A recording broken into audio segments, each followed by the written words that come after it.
ഇത് cinema based ഒരു ചോദ്യമാണ്. ചേട്ടൻ ഞങ്ങൾ പോയി. മാന്നാർ മത്തായി സ്പീക്കിംഗ് എന്ന ചിത്രത്തിൽ പൊന്നപ്പനായി അഭിനയിച്ച നടനാരാണ്? ഇവരാണ് ആദ്യം നെക്കിയത്. കത്തിയത് നിങ്ങളിത് കാണുക. Why this man is called a genius? ആ നമിത ആദ്യം കിടന്ന് വിളിച്ചില്ലേ, അതെന്താണെന്ന് അറിയോ? മോഹൻചേട്ടൻ കൈ പിടിച്ച് നിൽക്കിയതാണ്. മോഹൻചേട്ടൻ കൈ പിടിച്ച് പുട്ടുപോലാവാൻ പാടില്ലല്ലോ.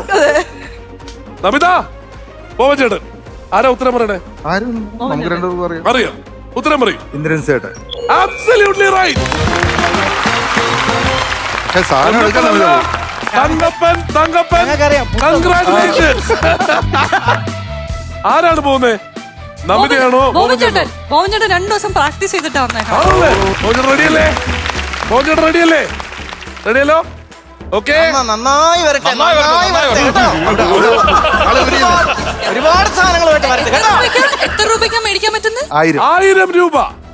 1000 പോയിന്റ്, 1000 രൂപ. സ്ട്രാറ്റജി ഡിസ്കഷൻ നടന്നുകൊണ്ടിരിക്കുകയാണ്. ഓടൂ, വാരൂ, നേടൂ. Cage open with ബാസ.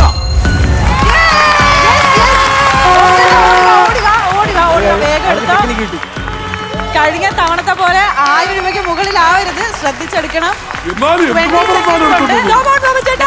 മിഠായിക്ക് വാരി എടുത്തോ, വീട്ടിലെ പിള്ളേർക്ക് കൊടുക്കാം.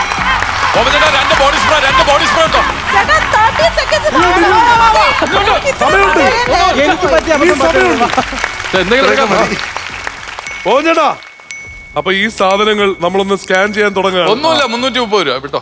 വീട്ടിലും ഇതുപോലെ തന്നെയാണ് എപ്പോഴും അല്ലേ? വീട്ടിൽ ചേച്ചി പറയാറുണ്ട്, ലക്ഷ്മി ചേച്ചി പറയാറുണ്ട്, കൊടുത്ത പൈസക്ക് കുഴപ്പമില്ല. കുഴപ്പമില്ല. എന്ത് കരുതി ഇത്രയും മോശമാക്കുന്നു? ഇതിപ്പോ നമിത അടി ഉണ്ടാക്കും. എനിക്കിവിടെ ഫസ്റ്റ് വൺ 380 രൂപ. ഓക്കെ, സെന്തിലിന്റെ വില. Fruit crush. ഓ, ആ സ്വഭാവം പോലെ തന്നെ.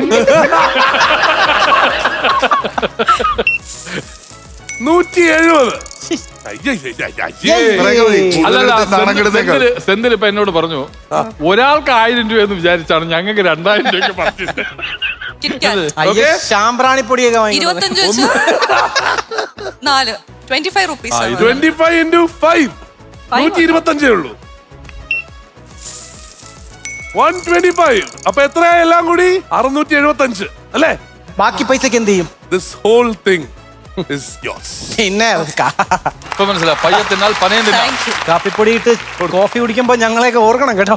ഫ്ലവേഴ്സ് സ്മാർട്ട് ഷോ ശനി ഞായർ ദിവസങ്ങളിൽ രാത്രി 9:30 ഫ്ലവേഴ്സിൽ.